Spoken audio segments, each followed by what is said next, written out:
तथा जिस तरह से रावण को मारा वह कहिए। मैं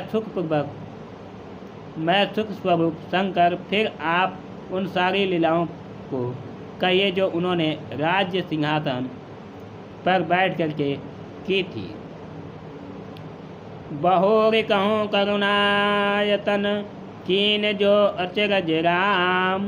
प्रजा सहित रघुवंश मणि कीमि गवने निज धाम। फिर है कृपा धाम शिव जी, आप जो है फिर वह अद्भुत चरित्र कहिए जो श्री रामचंद्र जी ने किया। फिर वे रघुकुल शिरोमणि प्रजा सहित किस प्रकार अपने धाम को गए। पुण्य प्रभु कहूँ सो तत्व बखानी। जे ही विज्ञान मगन मुनि ज्ञानी। भगति ज्ञान विज्ञान विरागा। पुण्य सब वर्णों सहित विभागा।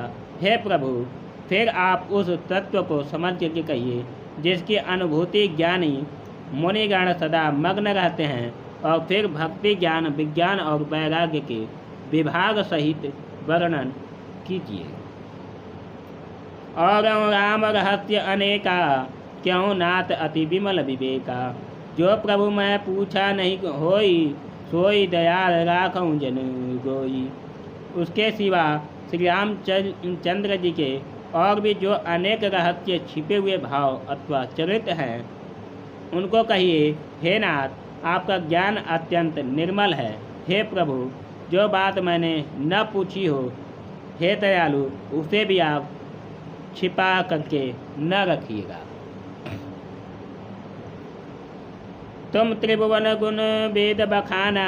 आन जीव पावर का जाना। कृष्ण उमा के सहज सुहाए। छल विहीन मुनिशिव मन भाए। वेदों ने आपको तीनों लोगों का गुरु कहा है।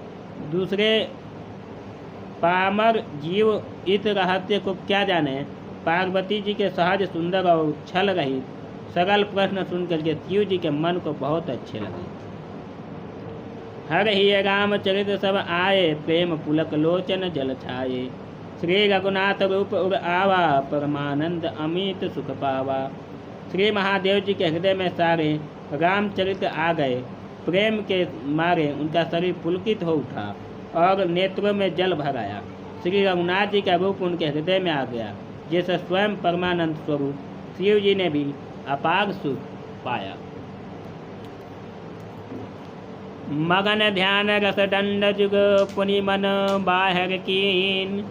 रघुपति चरित महेश तप हर्षित बरन लीन।